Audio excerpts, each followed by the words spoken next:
I need to get better at like doing a smooth introduction, because I feel like I don't do smooth introductions. Like I say the hello and then I just kind of look at the camera in confusion for a good 30 seconds, as if there's someone who's gonna tell me what to say next.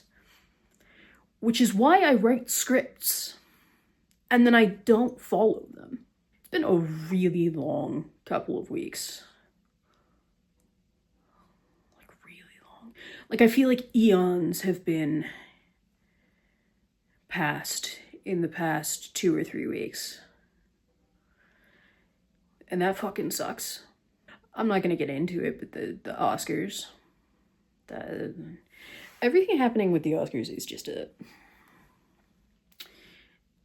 an unfortunate time. And it makes me miss last year when I was really annoyed about Oppenheimer and thought that Maestro was the weakest of the Best Picture choices. You know what? At this point, we should just say maybe there isn't a Best Picture of this year. I mean, I like Wicked, and if Wicked is Best Picture, I'm like okay with that. If it's almost anything else, I'm kind of like, what are we doing? So maybe it's best for society if we just put it all on pause. We just say, you know what? 2025, we'll try again next year. We'll see you back in 2026, see if we can do better.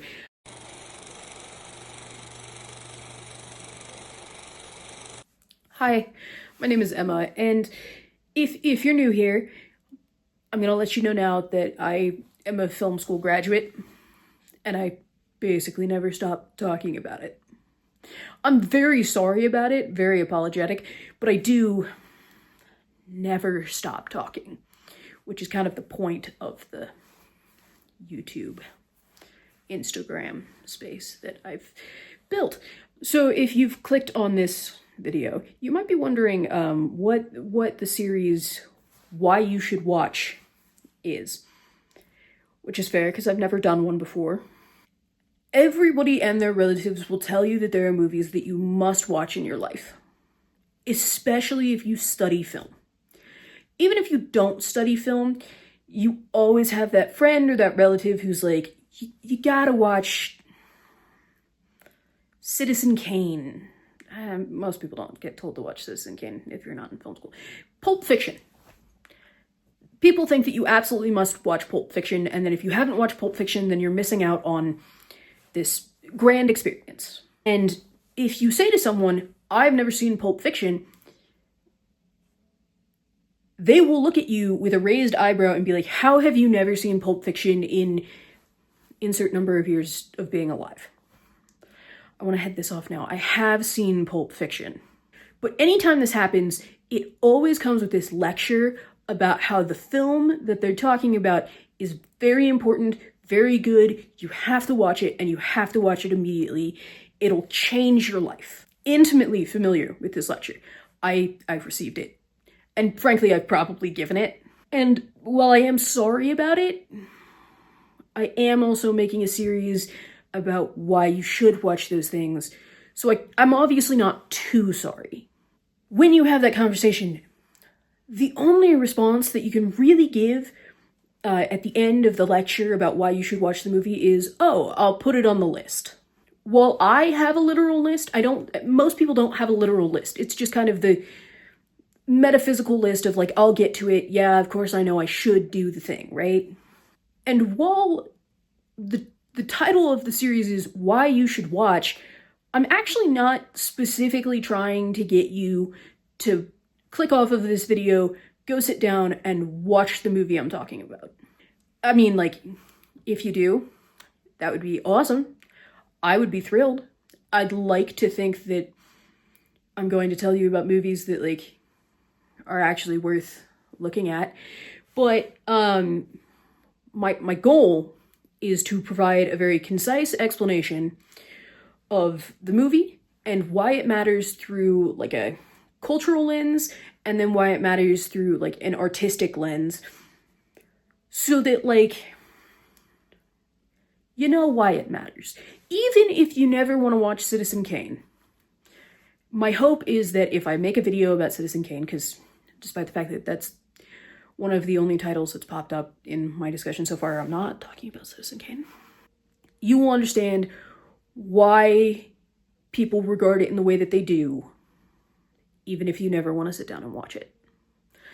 That is my hope. That is my goal. That's why I'm here.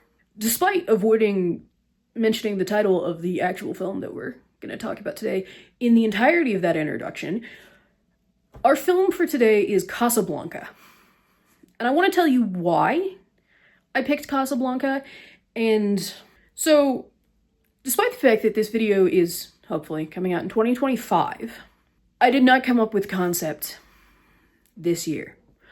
The concept actually started back in 2023, right before I graduated from school. And I was like, well, I'm graduating into the industry that is on strike. So I don't know what I'm going to do with this education. Maybe I could try and create like accessible content about film and like make it more understandable to people who are not into like the weird, not that Casablanca is weird, but like, you know, like black and white old school films. Make it so that you understand why people watch them and why people should watch them. And at the time, I didn't know what film I was going to cover. I was like, there are a lot of films, right? You basically have a film school checklist, basically, that you've gone through and that you've seen by the end of the time that you've graduated. And so I was like, I don't know what film to pick. And Casablanca was actually not on my list. How did Casablanca get on my list? I don't remember how the conversation started, but someone I went to college with, we were having a discussion, and they said, I hated Casablanca. It was a terrible movie, all about terrible people. I hated it. I don't understand why anyone should watch it. And that was the thing, okay? I said, well, here's why. And it just so happened that I was developing a video series about movies you should watch and why you should watch them. And because I'm a bit of a jerk, I was like, cool, your absolute hatred of Casablanca is going to be the catalyst of this series. Now, if you've noticed, there's about a 2-year gap in there from when I started developing the series to when I'm filming this video. What happened was, I got really busy, I had other things, I was developing first episode of Bite-Sized Film History, which I should really circle back to at some point. And so I kind of set it down and I was like, oh, I'll get around to it. And then I didn't get around to it. And then, basically what happened was January 20th, 2025 happened. And, I was not feeling good. Okay? That's a safe way to say that. I'm a pretty anxious person. That has not been helped by anything that has happened since that date. And I was thinking about it and I was like, I don't know what to do. I don't know what to think. I'm very concerned. And for some reason, I started thinking about the ending of Casablanca. And it suddenly hit me that, like, Casablanca was released 83 years ago, but is now very, very relevant. And I was like, you know, that's really convenient, because I have a whole thing about Casablanca and why you should watch Casablanca, and that's just become a lot more relevant, and I feel like I need to do something. If you don't know anything about Casablanca, I understand that this sounds kind of unhinged. So Casablanca is a 1942 film, directed by Michael Curtis, and it was written by Julius and Philip Epstein, and they wrote it with a guy named Howard Koch. It's set in French Morocco during World War II, and it follows this club owner and kind of the experience that he has after an old flame arrives with her husband seeking passage to America as the Nazis hunt them down. The film won Best Picture, Best Director, and Best Adapted Screenplay. That's because it was based off of an unproduced play called Everybody Comes to Rick's. Everybody Comes to Rick's, written by Murray Bennett and Joan Allison. So what is Casablanca about? I kind of gave you like the logline description, but like what's the deal? So Casablanca is the story of an idealistic man who has decided to try and hide his idealism under cynicism and this forced neutrality after he had his heart broken. He basically thinks that he can protect himself from being hurt again if he hides all of the soft parts of himself under this imposed neutrality. His ex shows up begging for help for her husband, who is a resistance leader against the Nazis, and he's basically forced to decide between this facade that he has built up to protect himself and what he knows is the right thing to do.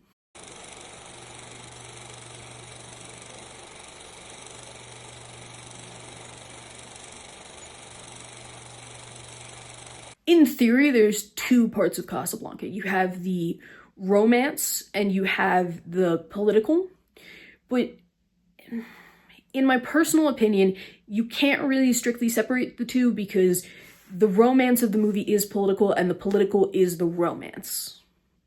They're deeply intertwined and it is essentially the theme.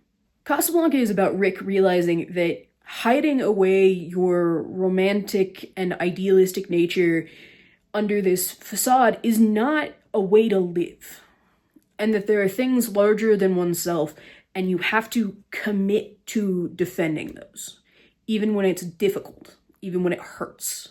Often discussed as one of the best romances in Hollywood history, I think that it's really interesting that this is in that category, specifically because it doesn't follow the traditional Hollywood ending type thing where the guy and the girl go off into the sunset and live happily ever after. Like, there's a reason that that's a trope, and that's because it was how the majority of movies made through the Hollywood studio system ended for a good chunk of time. Even today, a lot of them still do, right? I think Casablanca is captivating because it goes against that.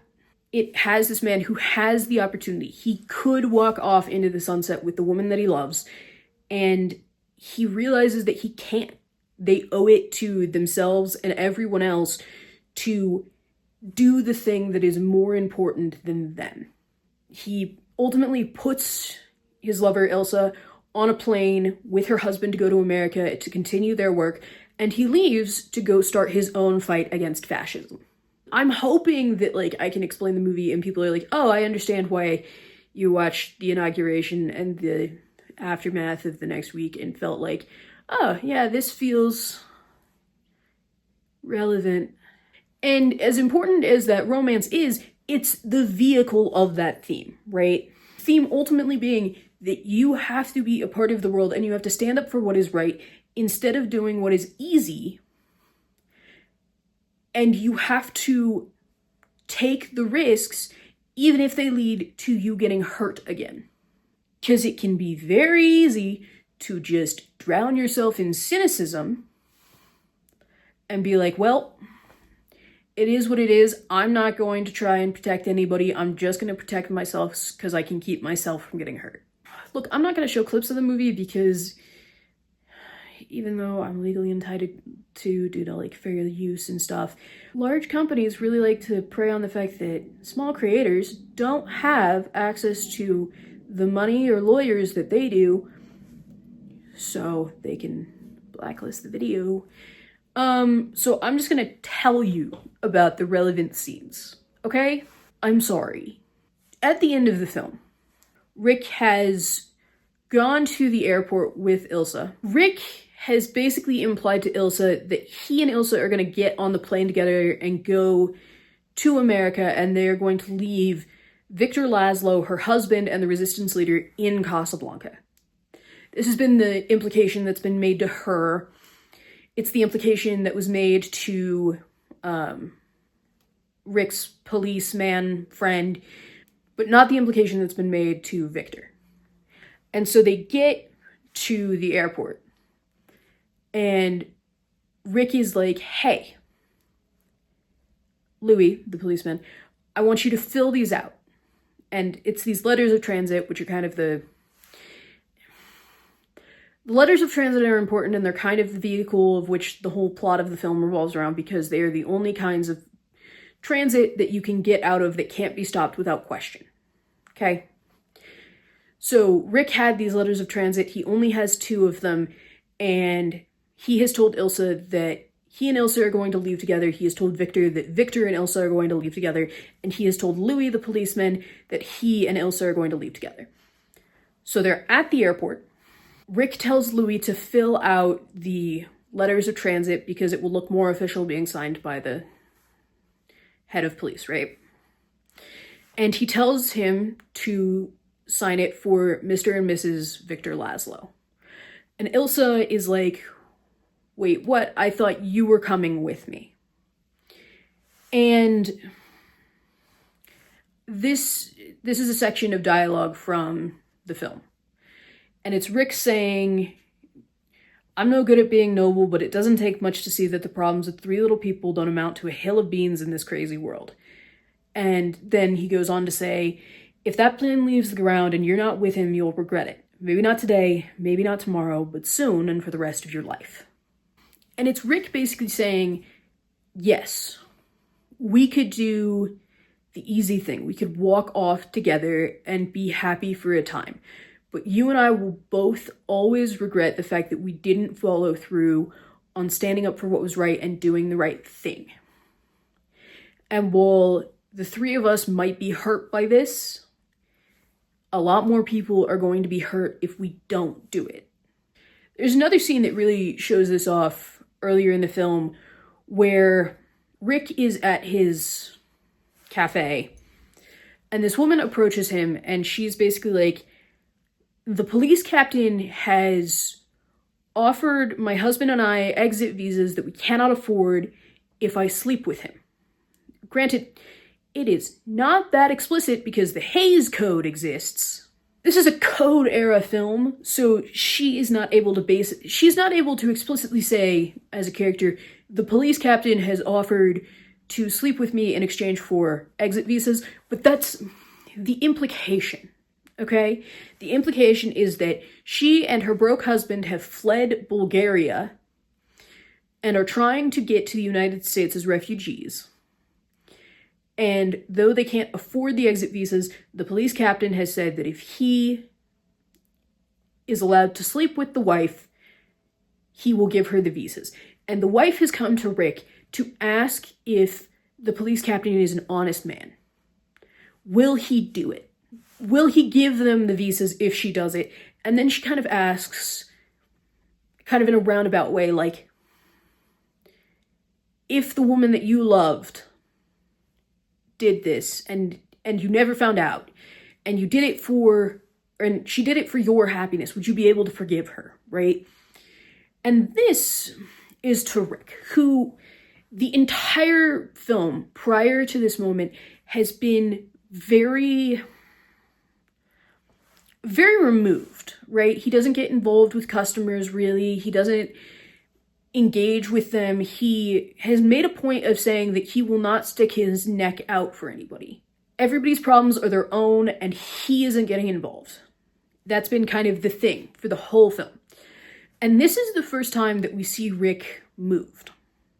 Because he hears this woman's speech, and he goes, where is your husband? And she's like, he's playing roulette, because they have gambling. Illegal gambling, but gambling at the cafe. And she's like, he's gambling to try and get the money for the visas, but he's not going to win. And Rick goes over to the table, and he obviously works there, and so he arranges for the husband to win the money that he needs. So he tells him to bet his money on a specific number, and then he tells him to leave it there. And then when he wins the money, he's like, go cash out and never come back here, right? And it's the first time in the whole movie that we see Rick as we're told he used to be. because Rick's history involves having fought on, like, the underdog side of a couple different wars as a mercenary, and they lost. Rick is always willing to stand up for the underdog. But now that he's come to Casablanca after his heart was broken by Ilsa in Paris, by standing up for this couple, giving them the opportunity to leave, we start to see him in a different light. He's not just this apathetic bar owner. He's somebody who does actually care, but has distanced himself from caring about the fates of all of these people, because if he does, he's afraid it will overwhelm him and get him hurt again. There's another scene where, after Rick and Ilsa have reconnected, Victor has escaped an underground meeting that was broken up by the police, and Rick basically asks Victor if he ever questions if it's worth the cost of his work, the work of working against the Nazis, of fighting fascism. And Victor is like, if we don't stop pushing against our enemies here, the world is going to die. And Rick is like, well, then maybe we just let it die. And Victor's like, that's bullshit. And I know that's bullshit. And I know you don't believe it.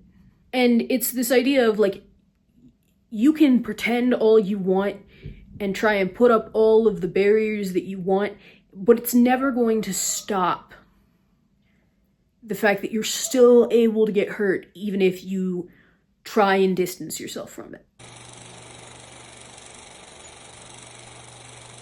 So the production of this film is actually pretty interesting, and I'm going to try and keep it condensed because we could be here for a lot longer.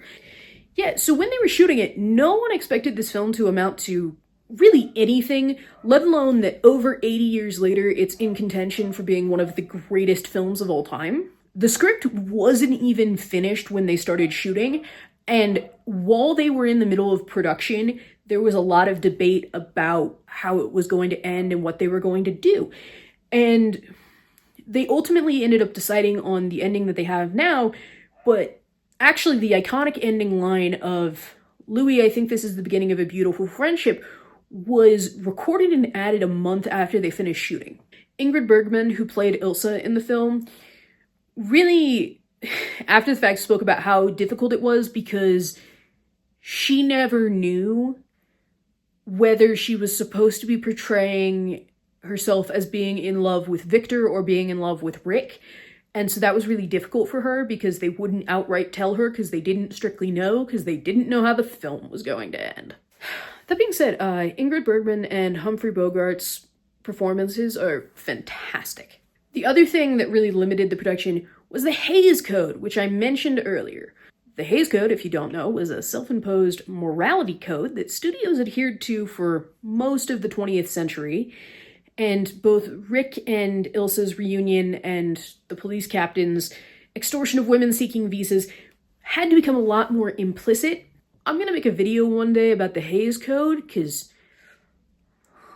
the legacy of it is deeply fascinating and deeply frustrating all at the same time, but we really don't have time to get into it without making this a much longer experience. So all you need to know is that the morality code refused to allow those things to be explicit in the film, so it became a lot more subtext. The impact of this film, look, I could go through and unpack all of the nuts and bolts of how the film making made such a rich and impactful film that's really enjoyable to watch even in 2025 in a comedic, romantic, and dramatic sense.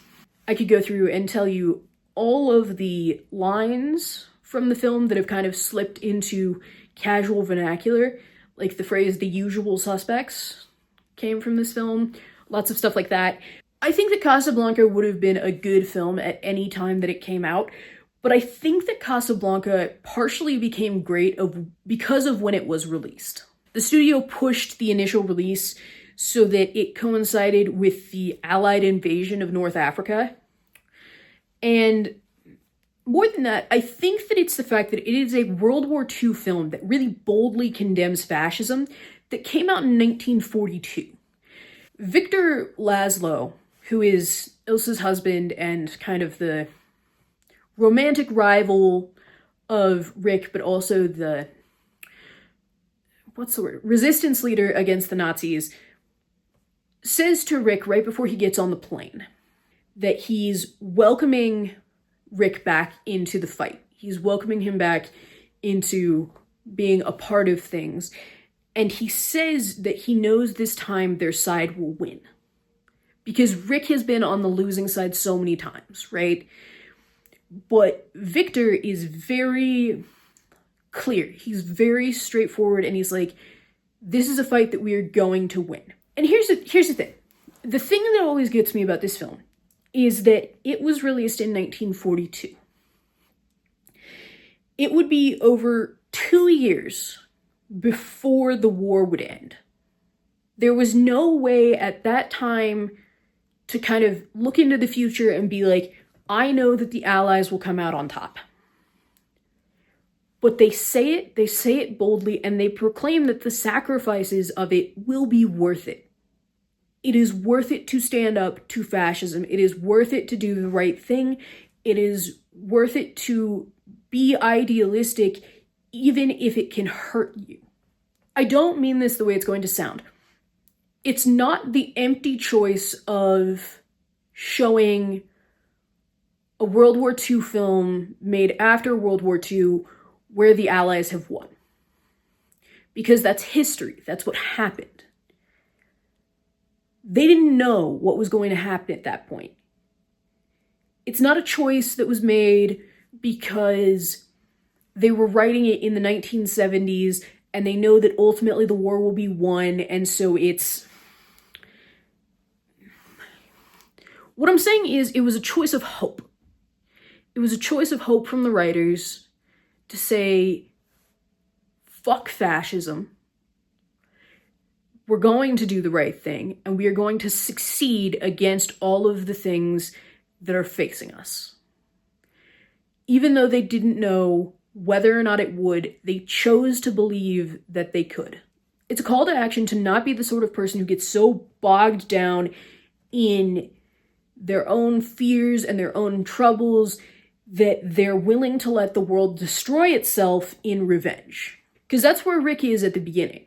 He is so heartbroken, and he is trying to be callous, and he is trying to not care or give a damn about anyone but himself. And he thinks that if he just pushes it all away and lets everybody else destroy themselves, then it will make him hurt less. But that's not true. And so it's a film that's saying, be on the right side. Do the things even if they hurt. And believe, even if we don't know, believe that we will come out on the right side. Every time I think about them making the film and making those choices to portray it in that way before the end of the war, it feels like a gut punch. If you don't understand why the movie that I just described to you felt to me pretty relevant in the past month of 2025, I don't know what to say, okay? I'm not going to say that Donald Trump and his ilk are Nazis. I am going to say that we've got some fascist overtones going on. And fuck fascism. When I started thinking about picking up this video again, I said to one of my friends that I was really fixated on Casablanca. Like, I couldn't stop thinking about it. It was running through my mind. That idea that they were boldly proclaiming that fascism would not win out before they could know that was true. And obviously a lot of damage was done before they ultimately won. And she said, in an admittedly far nicer way than I am going to paraphrase her, Emma, that is the most film major bullshit that I have ever heard. And she's not wrong. I feel really powerless right now. Okay? And there's a lot of that temptation to try and distance myself from everything going on. To try and avoid hearing about it, to avoid participating in anything, because it hurts and it's terrifying, and it feels a lot easier to just self-impose the cynicism and the apathy and to say, well, this is what people asked for, so let them burn it fucking down. And it feels like a safer way to say, I'm not going to get hurt if I just accept it's all going to happen. If I know it's coming, it can't hurt me. But the problem is, that's not sustainable, and it doesn't do a damn thing to fix anything, and it doesn't even make you feel better. You just pretend you feel better so you don't actually have to deal with all of the feelings you're actually feeling. I'm just some idiot who watches movies, occasionally makes them, and writes things, okay? I'm not gonna be saving the world. I don't know how to do much of anything to help, to be honest. I was thinking about the movie and how the end of the movie made me feel, and I wanted to maybe tell people that if you're feeling bogged down in the nightmare that is existence currently, maybe watch it, okay? And remember, it's better to feel all of this shit and fight against it than it will ever be to try and distance yourself from it and pretend it's not happening. I can't promise things are going to be okay, and hell, I can pretty much say things are going to be bad for a good bit here. But I'm choosing to believe that this is a fight that ultimately we can win, because if I don't, what's the point?